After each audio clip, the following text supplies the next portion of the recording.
देखिए, चाहे आप संसद में देखिए, चाहे आप देश की हर विधानसभा में देखिए, बजट प्रस्तुत होने से पिछले दिन इकोनॉमिक सर्वे सदन पटल पर रखा जाता है। उसी इकोनॉमिक सर्वे के संदर्भ में बजट रखा जाता है कि दिल्ली के लोगों की क्या जरूरतें हैं, दिल्ली के लोगों की कितनी आय है, हमें उस आय को कितना बढ़ाना है।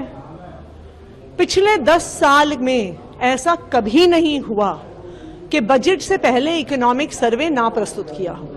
दूसरी बात, जो मुख्यमंत्री ने कहा वो सरासर गलत है, क्योंकि इकोनॉमिक सर्वे में ऑडिट रिपोर्ट की जरूरत ही नहीं होती है। तो ऑडिट रिपोर्ट्स आई हैं कि नहीं आई हैं, इससे कोई फर्क नहीं पड़ता है। अब सवाल ये है कि इकोनॉमिक सर्वे को क्यों नहीं प्रस्तुत किया जा रहा। दूसरा, जब हमने इकोनॉमिक सर्वे पे बात करने की कोशिश करी तो विधानसभा में बात ही नहीं होने दी गई।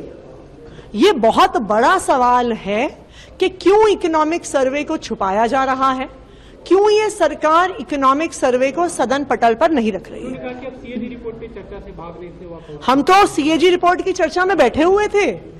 सीएजी रिपोर्ट की चर्चा के दौरान जब मुख्यमंत्री ने खुद इकोनॉमिक सर्वे की बात को रखा तो उस पर क्या विपक्ष को सवाल पूछने का अधिकार नहीं है? सबसे पहले जब सदन शुरू हुआ, विपक्ष में से हमारे विधायक संजीव झा जी ने पूछा कि क्या आज इकोनॉमिक सर्वे प्रस्तुत होगा, तो हमें विजेंद्र जी ने, जो हमारे अध्यक्ष जी हैं, उन्होंने कहा कि पेश होगा।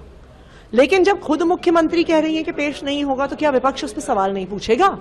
ऐसा क्या छुपा रही है सरकार जो वो सदन पटल पे नहीं रखना चाहती है इकोनॉमिक सर्वे?